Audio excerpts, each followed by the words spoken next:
दोपहर के यहीं 1 बजने वाले थे। एक हरे रंग की बुलेट एक पुराने से घर के सामने आकर रुकती है। खाकी वर्दी पहने एक 32 साल का आदमी उस बुलेट से उतरता है, सर पर पहनी टोपी को बगल में दबाता है और बाहर लगी नेम प्लेट को देखता है। राम किशोर। उसने उस लोहे के गेट को खोला जो थोड़ा सा खुला ही हुआ था। साइड में अच्छी ग्रीनरी थी, कुछ गुलाब के फूल थे, कुछ गेंदे के पौधे लगे हुए थे और एक छोटा सा आंगन था जिसमें मंदिर बना हुआ था जो तब तक जलकर बुझ चुकी थी, जो इस चीज की गवाही दे रही थी कि यहाँ रहने वाला इंसान रोज पूजा पाठ करता है और फूलों को पानी भी देता है और साफ सफाई रखता है। 6 कदम में पूरे होते उस आंगन को लांघकर वो दरवाजे के सामने पहुंचा और उसे खटखटाने लगा।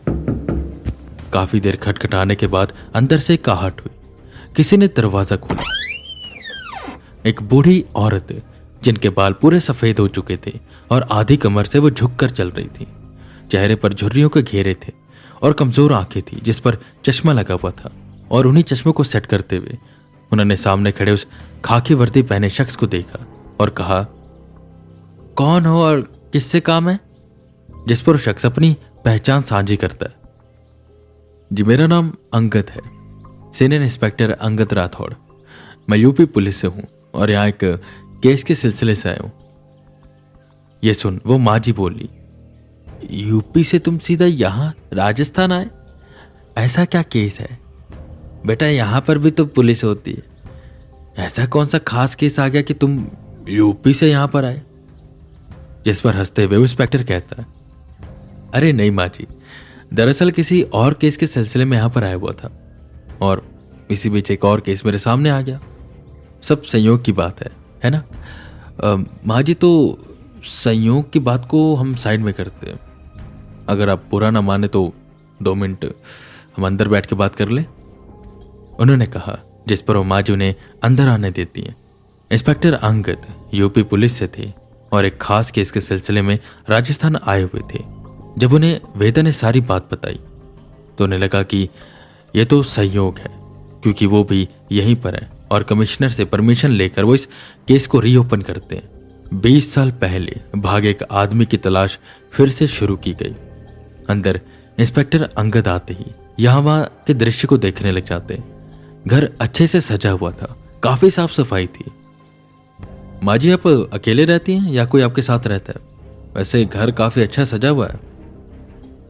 इस पर किचन में से पानी लाते हुए वो माँ जी बोली, ना बेटा ना, कोई नहीं है। बेटा था, सब कहते भाग गया कहीं।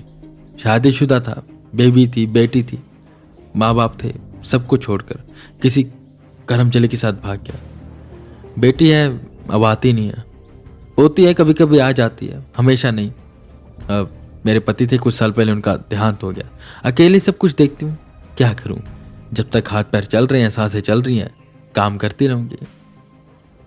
पानी का गिलास इंस्पेक्टर अंकद ने उठाया और कहा, बिल्कुल माँ जी, और मानने वाली बात है, इस उम्र में भी आप सब चीजों को कितने अच्छे से हैंडल कर पा रही है। खैर, मैं यहाँ पर आपके बेटे की तलाश में आया हूं। देखिए, मैं सीधी बात करूंगा, हमें शक है कि वो भागे नहीं है, उनके साथ कुछ और हुआ। यह सुनकर माँ जी की आंखें नम हो गई। वो तुरंत बोली, मेरे मन ने हमेशा कहा कि वो ऐसा कुछ नहीं कर सकता। वो अपनी बेटी यानी कि मेरी पोती से बहुत प्यार करता था, उसे छोड़कर जा ही नहीं सकता था। पर इन दुनिया वालों ने ऐसे लांछन लगाया उस पर कि एक माँ का मन भी बदल गया, और वो भी तो आया नहीं कभी। लगा सच ही है। खैर, कहां पर है मेरा बेटा? जिस पर इंस्पेक्टर अंगद कहते हैं, अभी कुछ पता नहीं है, हम उसकी तलाश में लगे हुए हैं। स्मृति से हमें बहुत जानकारी मिली है और उन्होंने मुझे आपके पास आने को कहा। इतना सुनने की देर भर थी कि माँ जी की भावनाएं काबू ना हुई और उन्होंने तुरंत बोला, बेटा, स्मृति मेरी पोती है, बहुत अच्छी है, बहुत आती जाती रहती है, बस उसकी माँ उसे आने नहीं देती, छुप कर आती है। जब तक यहाँ पर थी उसकी माँ, हमारी ना में ना मिलाती, हमारी हाँ में हाँ। जब से चली गई उस आदमी के पास, तब से उसने मुड़कर यहां पर नहीं देखा। ये नहीं कि एक बार आकर हाल चाल ही पूछ ले। और पोती आना चाहती है तो उसे आने नहीं देती, छुप कर आती है मेरी लाडो रानी। इंस्पेक्टर अंगद बीच में बात को काटते हैं और कहते हैं, माफ करिएगा पर मैं इन्वेस्टिगेशन में लेट नहीं करना चाहता। स्मिति ने बताया था कि उसके पिता के कमरे में शायद कुछ फाइल्स है जिसमें कुछ खत वगैरह हैं जो इस केस को सुलझाने में हमारे काम आ सकते हैं। अगर आप इजाजत दें तो। माँ जी ने हामी भरी, जिस पर इंस्पेक्टर अंगद उनके कमरे में गए और सच कहा था वेदा ने। कमरा सेम टू सेम था, कोई चीज फेंकी नहीं गई थी और ऐसा लग रहा था जैसे रोज उस कमरे में साफ सफाई भी की जाती। माँ बाप के मरने के बाद बहुत से बच्चे ऐसे होते हैं जो अपने माँ बाप की चीजें फेंक देते या किसी को दे देते, पर माँ बाप हैं जो बच्चों की पेन तक नहीं फेंकते, यादगार में संभाल कर रखते। और ऐसे माँ जी ने किया हुआ था। तुरंत अंगद ने अलमारी खोली और फाइल्स ढूंढने लगे और एक एक फाइल को फरोलने के बाद उन्हें वो खत मिलने शुरू हुए। कुल मिलाकर 12 खत थे और एक डायरी थी। उन्होंने उसे अपने पास रखा और बाहर आए। माँ जी वहीं बैठी हुई थी। बेटा चाय पियोगे, कुछ खाओगे? अंगद ने नाम में सिरे लाया और सामने बैठते हुए कहा, नहीं नहीं माँ जी, बस इतना ही काफ़ी है। अच्छा माँ जी, आप कुछ बताएंगी? मतलब कुछ ऐसा कि आपके बेटे के गायब होने से पहले उसके बर्ताव में कुछ बदलाव, रिलेशन उन दो पति पत्नी का कैसा रहा था? जिस पर वो माँ जी बोली, मुझे इस पर कुछ सोचने की जरूरत नहीं है। वो दृश्य अभी भी मेरे सामने चल रहा है। गायब होने से कुछ दिन पहले उसकी स्मृति की माँ के साथ खूब लड़ाई हो रही थी। पूछो ना, दोनों रोज लड़ते थे। उससे पहले खुश थे दोनों, और हर दोपहर को जो स्मृति की माँ थी ना, कहीं चली जाती थी। और जब भी मैंने उससे पूछा तो कहती सहेली के पास जाती हूँ, सब्जी लेने जाती हूँ। और जब वो गायब हुआ था, मैं मंदिर में गई हुई थी स्मृति के दादा के साथ। जब घर वापस आई तो देखा मेरा मोनू, हम हमारे बेटे को प्यार से मोनू कहते थे, तो है ही नहीं वहां पे।